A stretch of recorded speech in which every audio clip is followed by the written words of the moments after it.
everyone's journey is so, some of them are having an easier time with marketing. Some of them are having a harder time with marketing. Mhm. Sometimes like the Ingram Spark thing is either someone's joy or someone's absolute nightmare all the time.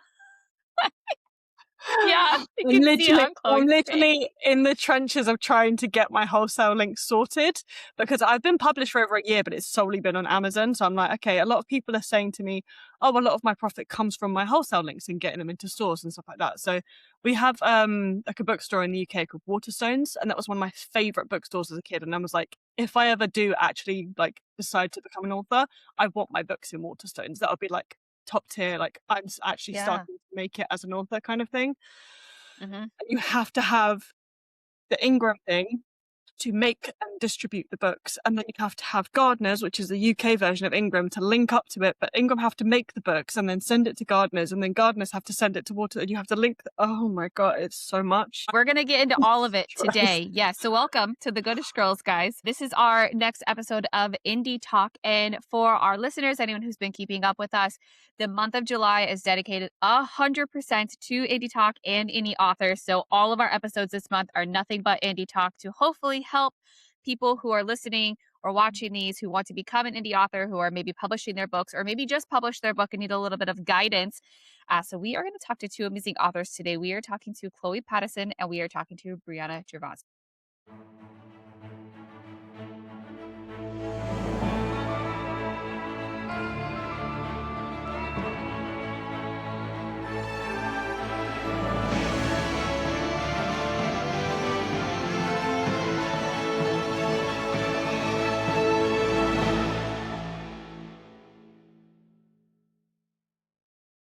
Welcome, ladies. Thank you for hanging out with me today. Thank you, Dallas, Hi. for having us. Thank you for having us. I love this. I love this show. This is Indie Talk is my passion project. So like we deep dive books and other things like that. But like Indie Talk is really where I have, I think, the most fun because I love meeting new people and I love talking to indie authors. So I want to hear a little bit first before we get into Indie Talk stuff. I want to hear about your book and your journey. So my question for you today is, can you tell me a little bit about your book and also how you found the courage to write and publish it all on your own? So, Brianna, we'll start with you. That's a great question. So I wrote a book called There Will Come Soft Rains, and it is a journey along the Western Front. So like right after the world started opening up, I was like, "Ooh, there's a 500-mile walk across France that I can do. That's history and food and culture." And so I went and I like. I always say that walking the Western Front, walking 500 miles and camping out in the wilderness was so much easier than writing said book afterwards. So I did this journey. It took me 36 days, and then I spent the next 3 years writing the book. And I had written two other books before that. So for me, it was a foregone conclusion of writing another book. I went out with the intention of writing a book. I didn't know how it would evolve and what it would include and everything else like that. But I took this journey so I could explicitly and implicitly write this book. And so, that's what I've been doing. So that's what my book is about, my personal journey. I can sit there and say it's about women's empowerment and history and, the lessons we learn, the lessons we don't, and, just a beautiful story of going out there into the world and seeing its beauty. At least that's Wow. what I hope it is. That's incredible. Yeah, and it's so I have your book right here. It is so cute. This is like Oh, when holding the book, can imagine myself maybe at a coffee shop or like having a latte or like really in the moment, right? My phone is put away, my laptop is put away. I'm just in this journey and this adventure. Well, Chloe, I want to hear a little bit about your journey and how you also found the courage to write and publish your book. So tell us a little bit about it. so the books that I currently have out, I've got so many different projects going on at the moment. It's ridiculous. But the books that I currently have out, we have it's called the Creatures of Orient series. We are partway through. We're about a third of the way through. Um, Book one is Born of Steel. Book two is Born of Fury. We have a prequel novella which is called Ash's Hunt, and novella number two will be coming out next month, which is exciting. Um, but it was initially going to be just kind of like an alternate universe, like assassin type thing. Um, the main spark was that I saw a picture on Pinterest of a girl with pink hair and daggers. And I was like, who's she? So she is now Sky Dahlia, and she is my protagonist. I started writing it in lockdown, in the first one, because we had time. And yeah, initially it started out as just going to be like an alternate universe type thing. But kind of, it's me, so I needed fantasy, and I needed fantasy creatures, i.e. dragons and other beings and stuff. So I added the magic and I changed the storyline, partly to add the magic and partly because I was kind of stuck writing it. And yeah, courage to write it. I've been writing since I was like knee high. My auntie always tells the story of her coming over, trying to get me to like talk to her and play with her, and like, how was school and stuff like that. And I'm just like, leave me alone. Sat in my little like pop-up tent in my room with my feet sticking out, writing in a notepad, being like, I'm writing a book, leave me alone. So Oh. yeah, writing has always happened. Like even in school when we had to write like the 5 paragraphs was a story, I was the kid that wrote 5 pages. So I kind of assumed at some point writing was going to be part of my life. Getting the courage to actually publish it was partly because I'd already started writing a lot of it. My plan was to like draft up the entirety of the main series, and then any novellas and stuff I'll kind of write as and when, which has been working so far. But drafting up the whole main story, I was like, okay, I'm going to write all 6 of them and have them first drafted, and then I can just edit and release, edit, release, edit, release. So book 3 should be coming at the beginning of next year, which would be cool. But I kind of got to a point, I think lockdown had just finished, and maybe 2024. And I was like, no, you know what? I have a degree in this. I'm going to do something with it, rather than just saying, yeah, I'm a writer. Like, to me, the difference between writer and author is published and unpublished. So like, you can be a writer. Anyone can be a writer if writing makes you a writer. Being an author is like a publication thing, just in my head. So I was like, I've got a degree in creative writing. I got that to be an author. Let's actually do something with that while I'm like actually have the time to do that. So knuckled down, got everything kind of like set up in my head. I was like, okay, no, I'm gonna do this. And that happened. Oh, yes. Take a Love moment for that that. book. Don't you love So like Can not for you sale on there? yeah, this is the Oh, yeah, because it's like an art copy. proof copy. Yep. Could So you yeah, tell us a little bit about the design on the front? Because when I was looking at it before we had you coming on the show, I was looking at it, I was like, that's that was so book 2. fun and so oh, look at that one. Oh, wow. Oh, That's I book love 2, that. Ooh, okay. and then novella. Oh, those look Oh, so they're good. Those so are so like cute. So the actual design on the front of them, let's just keep it on because that's easier. Actual design on the front of it, the flowers in the corners, the color of the cover, and the actual design in the middle all have a meaning.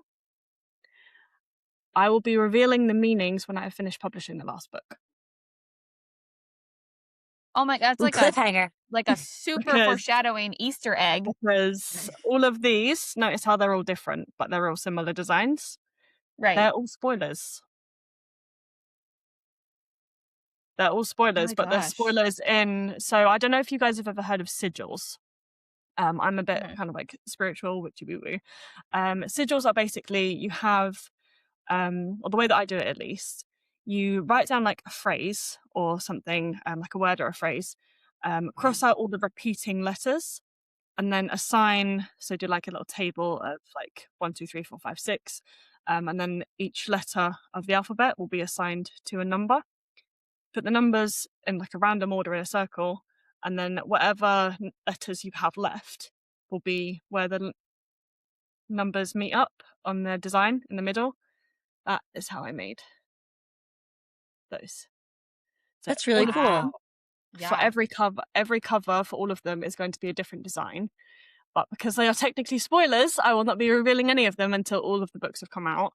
But yeah, the covers do have an actual meaning, like the colors of the covers, the flowers in the corners, they do actually have a meaning. But again, to avoid big ass spoilers in my series, I shall not be actually revealing what they mean yet. Oh my gosh. Yeah, we're That's so only fun though. two books and nearly 2 novellas in. I've got 6 books in the main series and a potential 10 novellas coming because look at the size difference. I mean, Yeah. Oh yeah. Mhm. yeah. So, novella number 2 is going to be a little bit bigger than this one, but not by too much. It still counts as a novella. So, Mhm.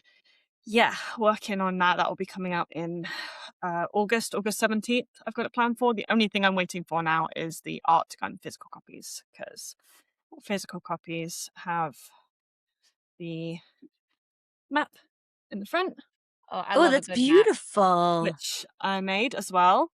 And my character artist, she goes by Gravewing Designs now on Instagram, does my character Oh, look art at for the that. paperbacks. So that is Sky, and then we have one for Ash. That is the Those are beautiful. Yeah, she's that's incredible. really good. So I all of love the that art. paperback copies have got the art in them. Because obviously they cost a little bit more to make, they're slightly higher on the price range. So I was like, I'm gonna give them a Yeah. little bit something extra.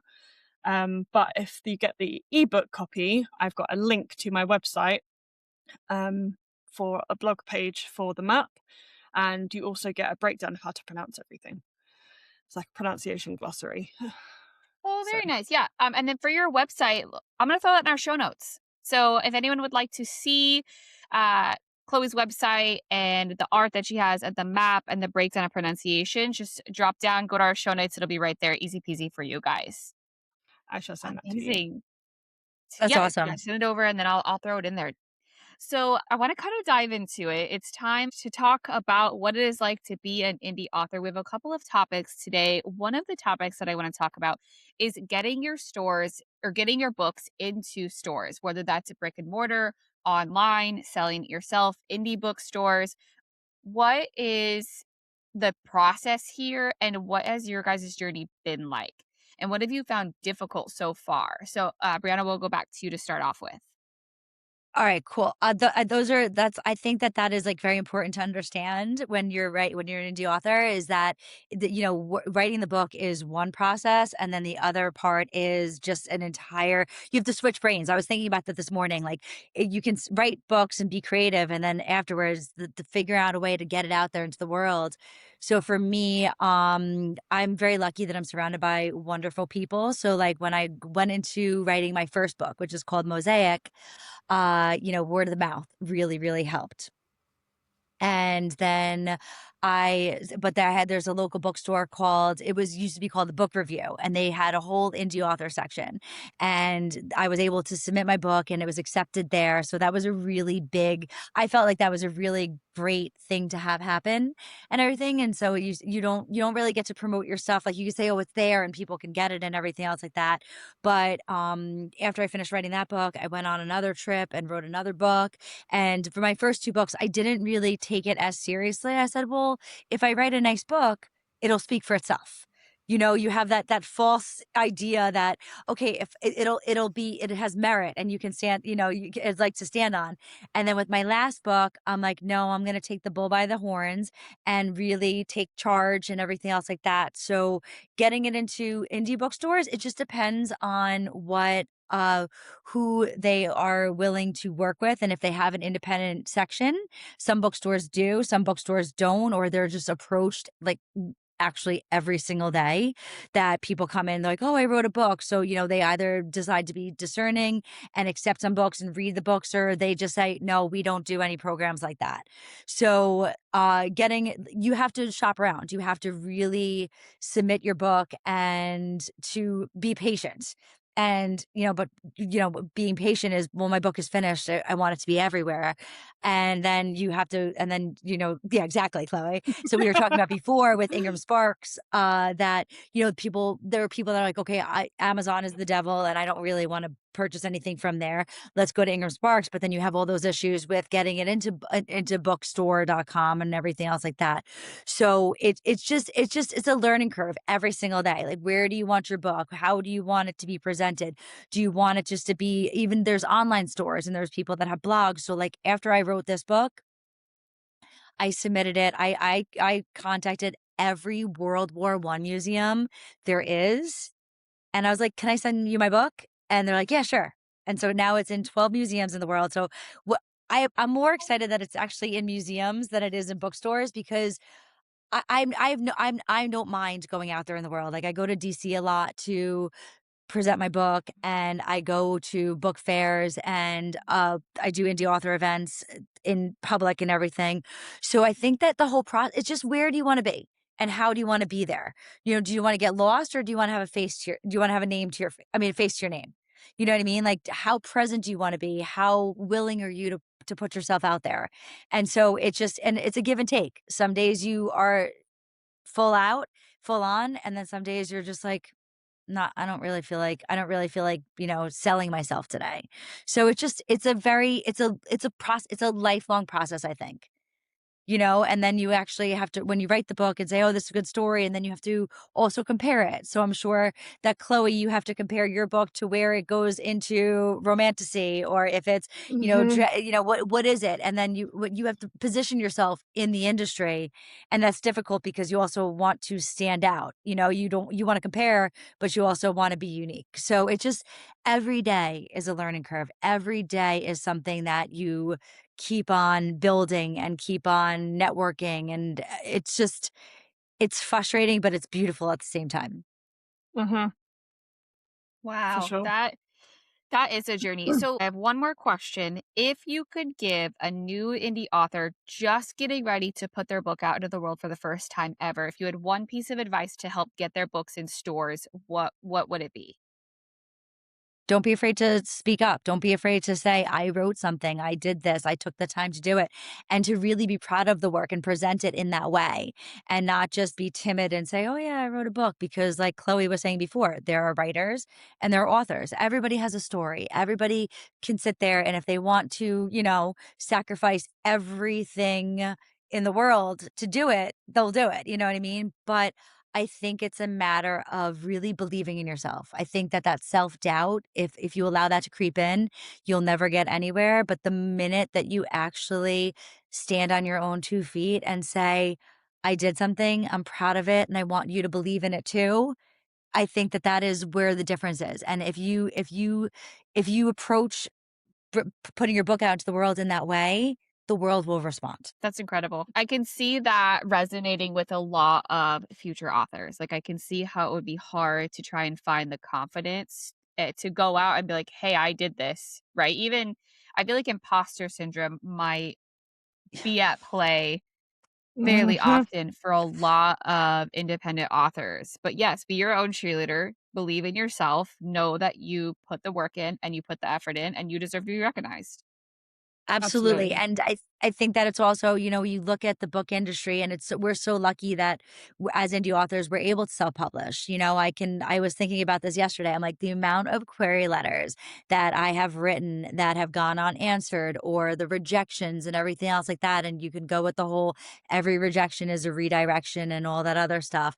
But at the end of the day, you don't know these people from a hole in the wall. Like, you know Mhm. yourself. You know the audience, and even the audience that you're writing for. Some people would go, "You don't write to an audience." I'm like, "But who are you expecting to read it?" So Mhm. Yeah. you want to give the people what they're looking for in a lot of ways. So I think that independently publishing is it's daunting in a lot of ways, but also if you're born like Chloe was saying, if we've been writing since we were kids, if that's what we're meant to do, that's what we're gonna do, and don't let anybody that lives in a glass house or, like, up on a pedestal or ivory tower stop you from doing that. Mhm. Yeah, agreed. Hmm. So, Chloe, I think that your journey is going to be a little bit different than Brianna's because I know in the Hmm. beginning you kind of were talking about, Ingram Spark versus Amazon and kind of the struggle that you have been on. And I think it would be interesting and valuable for your input because you live across the pond, right? You're over in the UK and the publishing journey is very different. So, what is some difficult things that you have experienced so far that might be good for another future indie author to know about? Um, I think one of the main things is like do your research before you even start doing the publishing part. Because like doing the writing part, you can do that all day. Like, most of us are very introverted, so we are quite happy to hide away and do a load of research. Putting yourself out there is very scary. Like, especially with my first book, I was putting a lot of stuff on social media, online and stuff, but I wasn't really trying to sell myself. So if that's not something you're very good at, make sure you kind of do a little bit of looking into what works for other people and what doesn't. So do spend a bit of time on social media, but not too much, because then nothing gets done and you end up going into complete wormholes and then getting distracted. The actual process I am still going through. I don't actually have wholesale links yet because this process is so long. Yeah, there's the whole, we still need to have, so at the moment, sorry, backtrack. At the moment, the only place that my books are actually available is on Amazon. And because a lot of people are very like anti-buying from Amazon if they can help it, and they would prefer to go to wholesale links or prefer to go to bookstores, I'm not getting a whole lot of hits from that. So it's been a very good learning process. It's good as kind of like almost like a side hustle, I guess, in the way of writing and publishing. It's like an extra place to have your books. It's an extra place for a lot of people who have Kindles, for example. So the Kindle sales, and you can do like the indie, like stuff your Kindle book type events and things like that. So it does get a little bit more word of mouth if you end up doing that. But that's kind of worldwide. That's not UK specific. For UK specifics, from as I am learning, you have to have the Ingram Spark link anyway, no matter where you are from in the world, because that is how you are able to distribute your book to different places. They will make it, they will distribute it. The link that we also have to have in the UK is basically like, this is the place that all of the UK bookstores will buy from, which is Gardeners. So you have to have the Ingram link to put your book on to get them to publish and distribute it, and then Gardeners so that they have a place to purchase it from, because the apparently the buying cost or something makes it completely different as to buying from Gardeners as it does from buying from Ingram. But Ingram will still link up and make it and distribute it to Gardeners, and then Gardeners will end up sending it elsewhere. So like, one of my personal goals was to get into Waterstones, because that was like the big fancy bookshops when I was a kid. So I was like, if I do ever end up actually going into writing, if I've got my book in Waterstones, I feel like it's like one of those steps to be like, I've made it, kind of thing.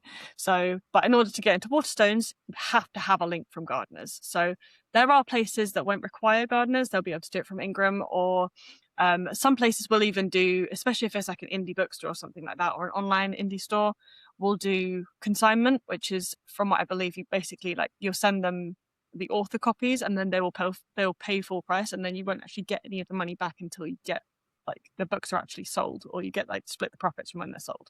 So there's a few different ways of doing it. You don't have to have the ISB, like buy your own ISBN through in the UK it's Nielsen. In like the US, and we do have like a different sourcing for your ISBNs and stuff like that.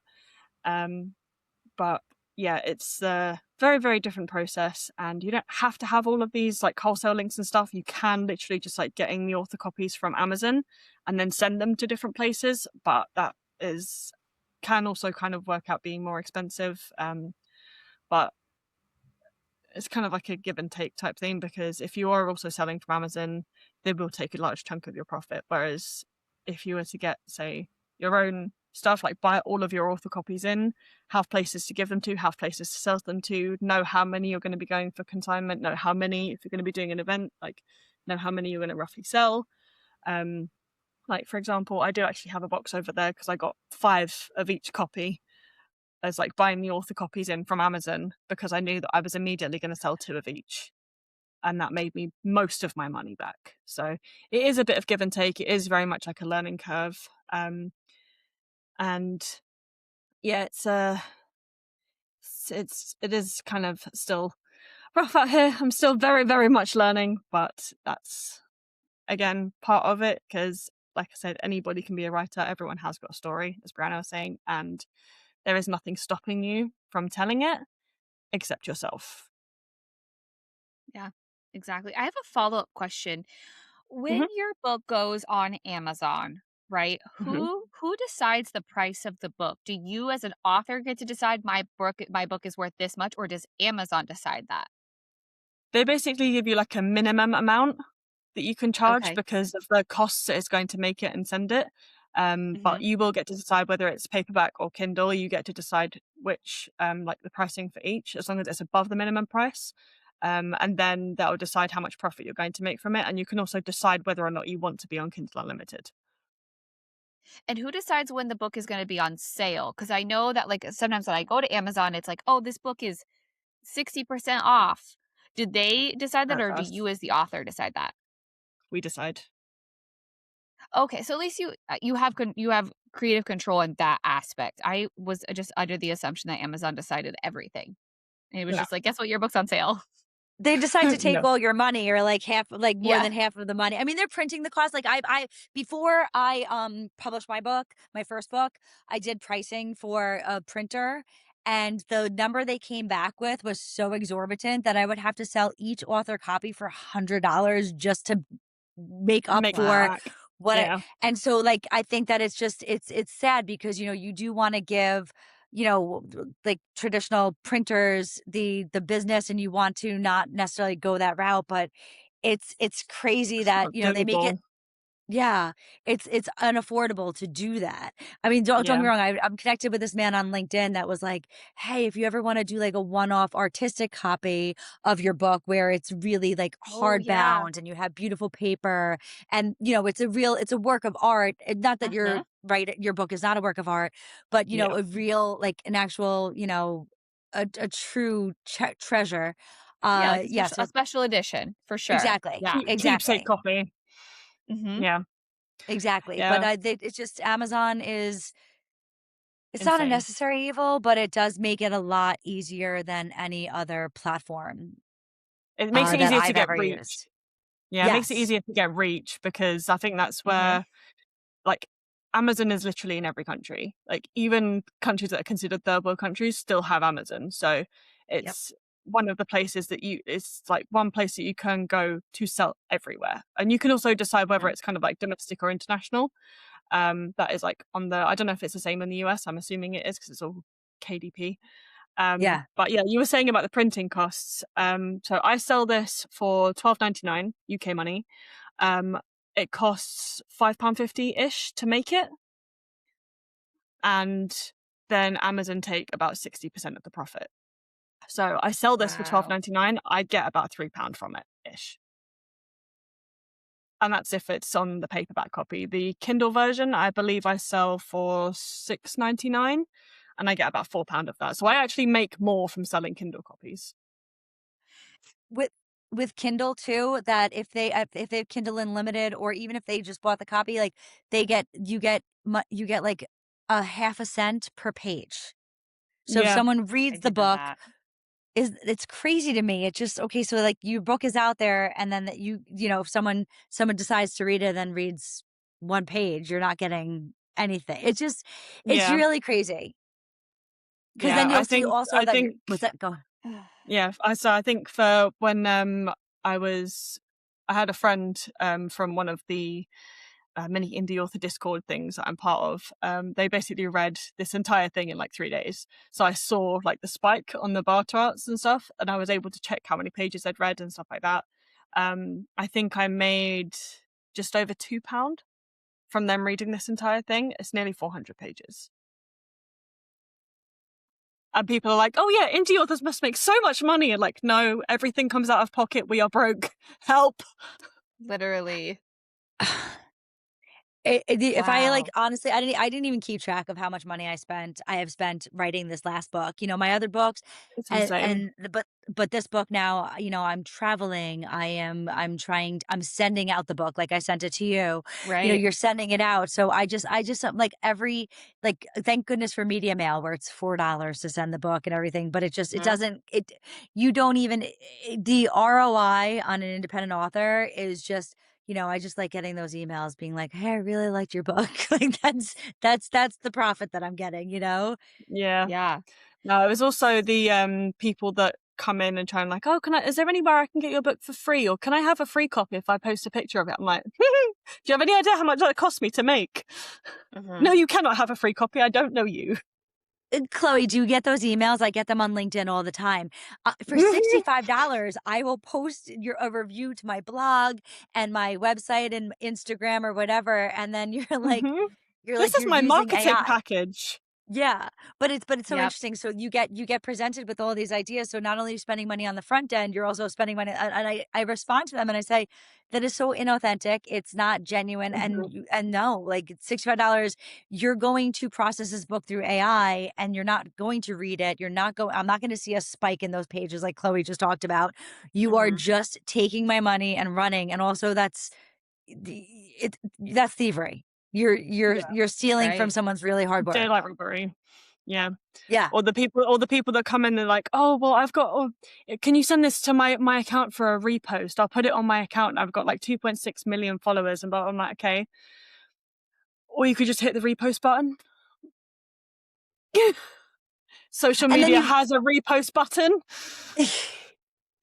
But not only that, Right. Chloe, they do that, and then you look at the likes on their pages when they say, oh, I have like 100,000 followers, and you're like, there's 0 likes on every single thing you've posted for the last 6 months. Like, are you serious right now? Oh, wild.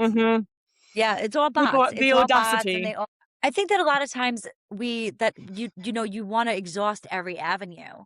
You sit there and you take the time to write, and then you're like, okay, maybe like this is a dead end. Let me see where I can go next.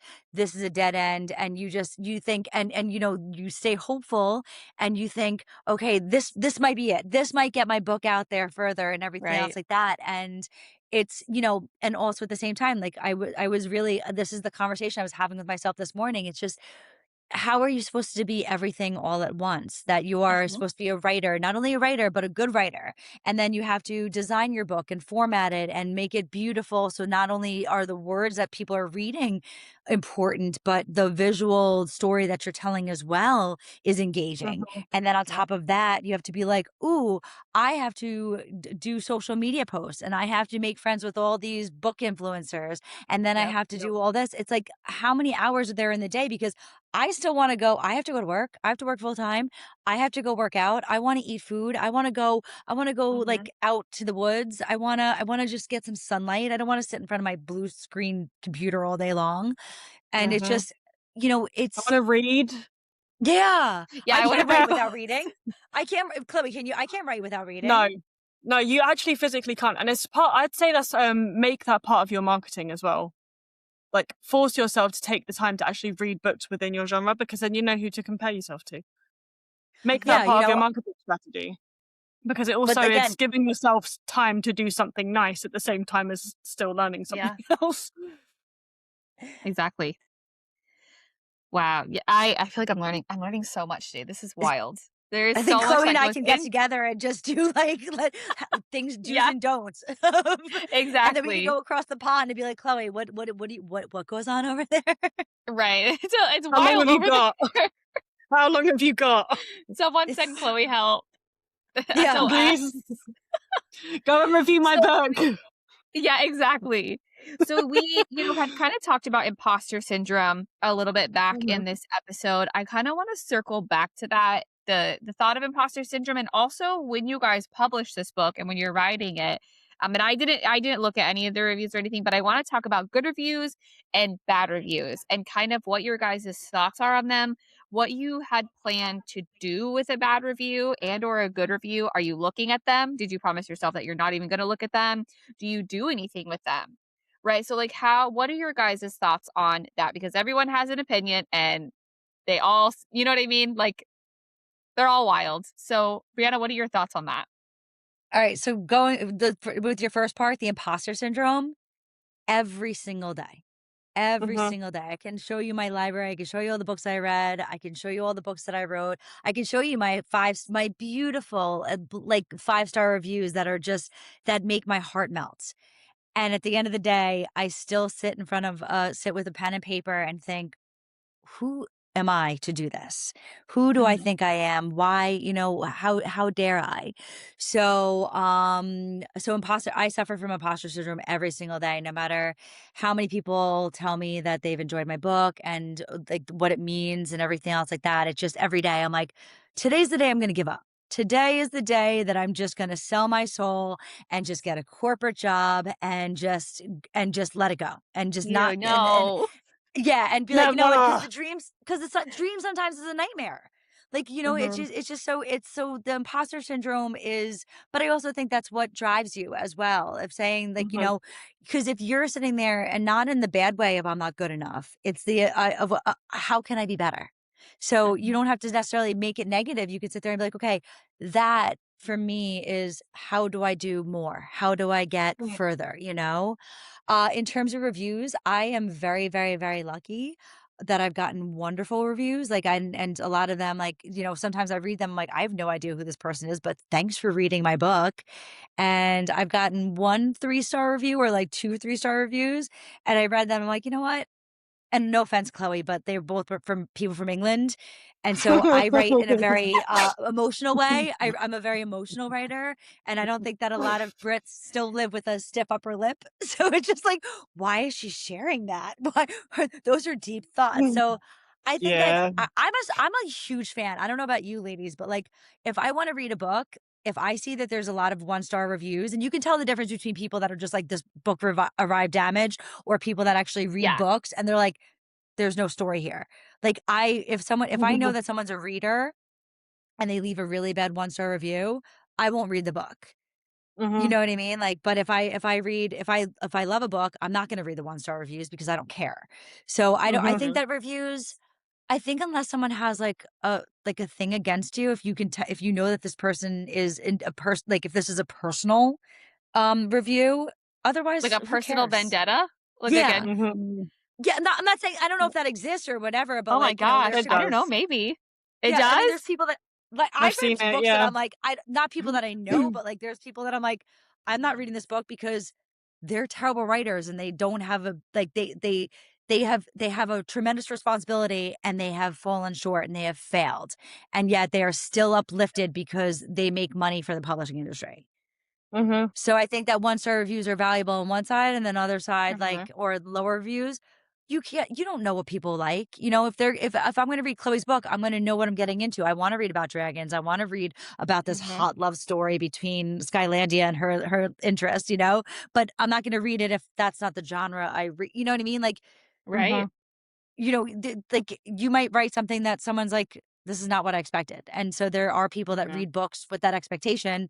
And then they're like, let me contribute my 2 cents. And I also feel like there's reviewers out there that want to write books and just have never taken the time. So then they use their reviews as a way for them to write. So it's just a broad spectrum. Yeah. Yeah. Chloe, how do you feel about reviews? There is also the people that will be like, this isn't what I expected, but that's not a bad thing. Yes. Yeah, fair. Yeah. When it comes to, I'll circle back to imposter syndrome first and then go to reviews. So imposter syndrome, I did a lot at first. Even with like, I think I got 1 mark off a first degree honours because one of my courses was new and they didn't know how to grade it. But literally like 1 mark off a first degree honours in my field. So I kind of like, logically, I know how to write.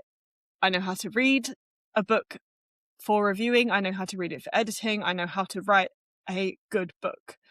But writing a good book doesn't make it personal, doesn't make it relatable. And I think a lot of people, like the people that have had the grittiest lives, make the best writers. So I feel like the thing that kind of pushed me out of that is that I remember being in one of my lectures in university and one of my lecturer put a quote on the board. Literally, I can't even remember what the quote was, but it was like a quote or a prompt or something like that. And it was like, okay, every single one of you, but the next 20 minutes, use that in some way in writing, go.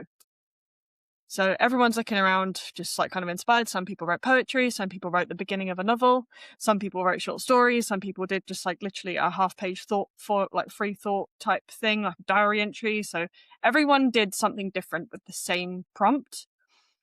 And that just kind of got me thinking, like, you can give like a laundry list of quotes and tropes and ideas. You can give exactly the same characters and all of the details about them and everything that to like 5 different people. Every single one of them will write something different. Nobody is going to be able to write the way that I do. Nobody is going to be able to write what I write. And even with the exact same laundry list, every story will be different because everybody is unique and everybody has been through a different story themselves. So I think that was kind of what pushed me out of that. I was like, I'm not an imposter. I'm not tricking anybody into thinking I'm a good writer. I am a good writer in my way. And nobody else is going to be a good writer in my way, but I am, and that's okay. So my story might not be for everybody, but the people that it is supposed to be for, it will find them, because my whole purpose in writing is to take how books made me feel when I was a kid. Like, books have literally saved my life. They've like inspired me to live. And if I can pass that on to one person, I've made it. I've succeeded. My books have done what they were supposed to do. So as long as I can make one person feel seen, feel heard, feel understood, take some of the really, really crappy experiences that I've had, because I know I'm not alone in them, and make someone else be like, oh crap, I'm not alone, that is a success in my eyes. So there is no need to feel an imposter syndrome, because I'm not actually competing with anybody, because nobody can do it the way I do it. When it comes to reviews, I don't have that many of them. I'm still fairly new in the way of reviews because, like I said, a lot of people haven't actually been able to find me online because I'm not in many places at the moment, hence why I'm trying to get the wholesale links up. Most of the reviews I've had are from people that I know. Haven't actually had any really bad reviews yet because I don't have that many. With bad reviews, I feel like, again, it will be like, is this a personal thing? Is this a, like, my book arrived damaged? Or is this a, I've read the story and didn't like it? Or is this a, she is a bad writer? So there are different kinds of reviews as to what will be said, exactly how they're saying it, and things like that. Some people will just rag on people for no reason, because someone didn't cuddle them enough as a child. But I feel like it's one of those things where if it's not for you, that's okay. Like, my book doesn't have to be for everybody. So if it's a slightly lower star rating because you didn't quite resonate, not a problem. Book wasn't for you. I'm glad you did enjoy the bits that you did enjoy. Sorry if the rest of it triggered you. Have a nice day. Maybe get a session of therapy. But when it comes to like actually getting in the reviews and trying to see what people actually thought, like, I've had some people message me again with like the kind of like, I have a promotion package going. They're like, oh, I can see that you've written all of these books and blah blah blah, and like that was when I only had one out, and I was like, books? Do you actually know what you're talking about? Like, plural? I only have one. And they're like, oh yeah, no, I didn't see that. I'm like, okay, so you know nothing about my book. Have you read it? And I've actually, like, people will still come up to me and be like, oh, I'm really excited to read your books, blah blah blah. I'm like, I've just finished your book, and I'm really excited to be able to talk about it. So if you pay me, I'll talk about it. And I'm like, oh yeah, what was your favorite part? Who was your favorite character? And they're like, because they haven't actually read it. So those are the people I kind of like, I have fun calling them out at this point because I've made it into a bit of a sport. But yeah, those are the people that like try and take all the reviews that you do see with kind of like a grain of salt, because some of them will be people that are paid to write the reviews. Some of them will be people that it wasn't actually for. And I would say, again, like, circle it back to marketing. Read as much as you can within your genre. Take all of it with a grain of salt, because you don't know where the reviews are actually coming from and whether they're genuine or not. Yeah, I wanted exactly. to piggyback on that too. Do you know, and I saw like a lot, I've read a lot of Reddits about this also, like, so as indie authors, we obviously are sharing our books with our friends and people that we know and everything else like that. And somehow, because Amazon is this big mega corporate monster, they can like access your contacts, and they know whether you have a relationship with this person. So if I get my cousin to read my book and then ask them to write a review, or one of my best friends to write my review, they'll be less inclined to post it. Like Amazon will not Really? post the Yep. review because I am in contact with this person, and I'm like, okay, so like, how am I supposed to get it out to strangers if the people that love me the most are writing? They're not fake reviews, like they're writing real Right. reviews. They've read the book. And they're the ones that are going to be the most critical, because they can call me up and say, why would you write, like, what were you think, Yep. or they would be more critical about it, and Amazon blocks that, or they take it Yep. down, or it takes a month for them to post it, and you're just like, and Yep. but they do that with the good well, not even the good authors, but like in the big the traditional publishing industry, if you get a really, really popular writer, you won't see that there's one-star reviews. They'll take them down, even Yep. though those Yeah. people deserve one-star reviews, because they get this advance. They write the book. There's no thought behind it, and they continue to write, and some of these authors even are like editors. I don't want an editor. My book is fine, and it's like, and they're getting one-star reviews taken down, and meanwhile we're getting 5-star reviews or 4-star reviews taken down, and it's Mhm. it's it's mind-boggling. Yeah, they Yeah. basically have to get approved to be on your Mhm. page.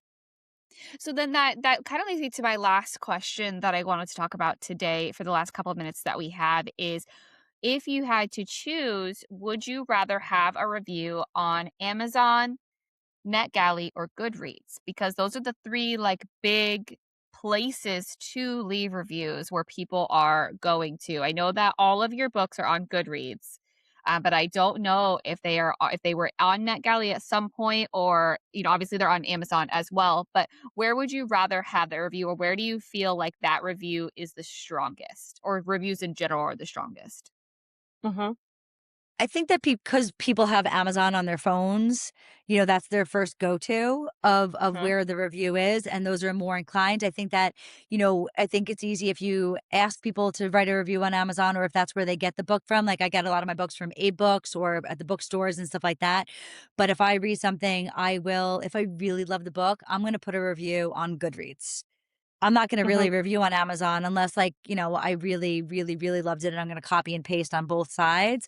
But generally speaking, I would love more of my reviews to come onto Goodreads, because I Mhm. think that that is more of a network place where, Chloe and I can connect, and I could be like, "Oh, Chloe, you're reading this," or here, you can recommend it, or you say, "I'm reading this now," and that's just more of a genuine review as opposed to Amazon. Amazon will, they'll edit it, they'll be in more control, and you can be more honest with Goodreads, and people are more inclined to be honest, and you have more space. You can write the longest review or the shortest review, and if I want to read a book, my first place I won't even look at Amazon anymore, because they'll say there's 500 reviews on Amazon, and then it's like, but there's 3,000 reviews on Goodreads.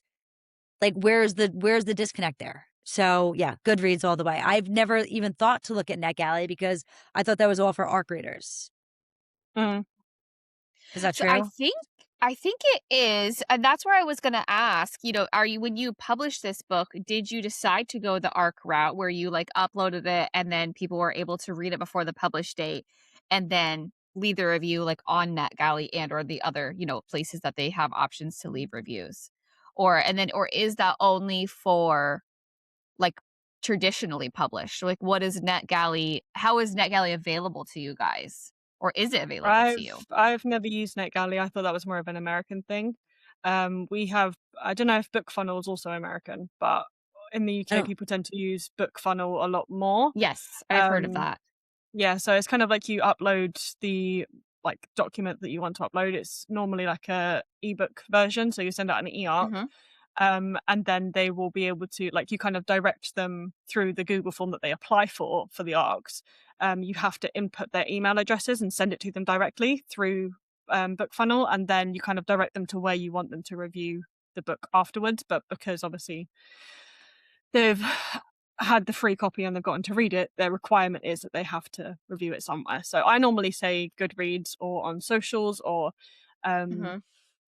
I've got a couple of reviews on Amazon. But again, I would say I would trust the reviews on Goodreads more, because again, it is like it's a space for authors and for readers, whereas Amazon is kind of like a wider branching space. So I feel like it's not quite as concise as to like who's going to be crossing over where and who's reading what. Whereas Goodreads was created as like a reader space for readers, and then authors have just kind of like dipped their toe into be like, oh, you like reading? Here's my thing. But yeah, I would always trust the reviews on Goodreads a lot more than the ones on Amazon. And there is also the fact that they've now linked up the Kindle. You can link your Kindle to your Goodreads. Mm-hmm. So I've recently bought myself a Kindle Paperwhite just so that I can like try and keep on top of things like a little bit more when it comes to like my own little business stuff.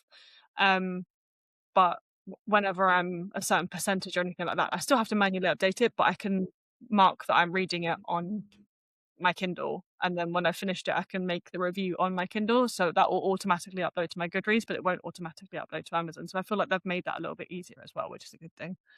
Yeah, that does make things easier. That's incredible. I love that you told me that. I didn't know we could do that. Mhm. That's exciting. Okay. Now I think my Kindle is very old. She's an old lady.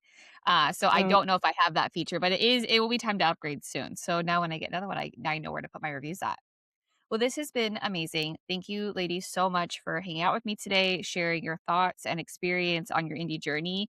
It sounds like you guys have really put in the work and the effort and the time, and I can see that. And I can't wait for people to read your books. This is exciting. So my final question is, and I know you kind of mentioned it before, but one more time, where can our listeners get your books? Where can they read your books? Where can they buy your books? And what links can I put in our show notes so that way they have access easily to your books? You go I'm on first? Amazon. Yeah. I'm on Amazon, and like I always tell people, if you want to email me, find me at the beach in a little while. I have my books available and everything, but generally speaking, Amazon is the way to go. I don't have it linked on my website because then you have to pay like an extra like $35 to like $60 a month to be able to sell things, and it just that's just money coming out of your pocket if you Right. can just link it like that. And yeah, that's where I am. So I'm just on socials, Briana Gervat, and yeah, just So, Amazon. Brianna, if they email you and they say, "Hey, I want to buy your book," and it's coming from you directly, right? Yes. So then it might be a signed copy. So you guys Yeah. should just Oh, I email always sign it. I Brianna always, yeah, instead of absolutely always sign Amazon. it. Yeah. Yes, I'm gonna link. If you're cool with that, I'm gonna link your email in our show notes. Yeah, no, absolutely. Absolutely. Amazing. All Please right. do So if you so. want a signed copy of one of Brianna's books, it will be in our show notes. Just reach out to her and you guys can talk through that. And then, Chloe, again, where can we find your books? Again, same thing. Probably Amazon would be the first place to go. That's where all of them are definitely up. And novella number 2 is called Orion's Trials. That'll be out in August. Um, yeah, the rest of them will be going up there as well. I'm still trying to sort out the wholesale links, but if any of you do want a signed copy, I am very, very happy to give a few of the author copies that I have currently in stock, and I'm happy to sign them and send them to you. But yes, it will be the I'll send you my email, and yeah, anywhere to find me is CPAT's author or CPAT's writer on TikTok and Instagram. I'm also on Discord. It'll be under Chloe Pattison, and yeah, my website is cpattison.com. Amazing. Yeah. And all that will be in our show notes. So check it all out. If you want signed copies of either one of these wonderful ladies' books, just reach out to them. See, and it's like one of the best things about being an indie author is you are able to do that, right? Like if I feel like Mm-hmm. traditionally published authors sometimes lose less creative control, right? It's hard to reach out to a traditional author Absolutely. and say, "Hey, I want to buy a signed copy of your book." You have to go through different routes. So I love that you guys are still able to just be like, "Hey, just email me," right? Like just reach Mm-hmm. out and we can work them. Yeah. It's I incredible. think I don't want to lose that ever either. Like it got like, with hope that, my book does or both of our books do well. If someone emails me, I'll be like, yeah, sure, here, take it. Like it's Mm-hmm. Yeah. art. Go, go, go. I would just want people to read and I want people to be excited Right. about things. Mm-hmm. And that was one of the reasons why Amazing. I don't want to do trad either, is because you lose that creative control. You lose the creative control over what you actually get to publish, and you get to lose connection Mhm. with your audience. So, indie author all the Yep. way, not going to change. I love Chloe, that. I'm with you all the way too. Yeah, Mm-hmm. incredible. Well, thank you guys so much for joining us today. This was another week of Indie Talk. And again, The entire month of July is dedicated to Indie Talk episodes, so that is what we are bringing your way. And then make sure to like and subscribe to our channel if you liked this episode or you know of someone who is attempting to be an indie author and would like some advice. Thank you guys so much. We'll talk to you later. Thank you, Dallas. Thank you. Thank you for having us. Bye. Bye.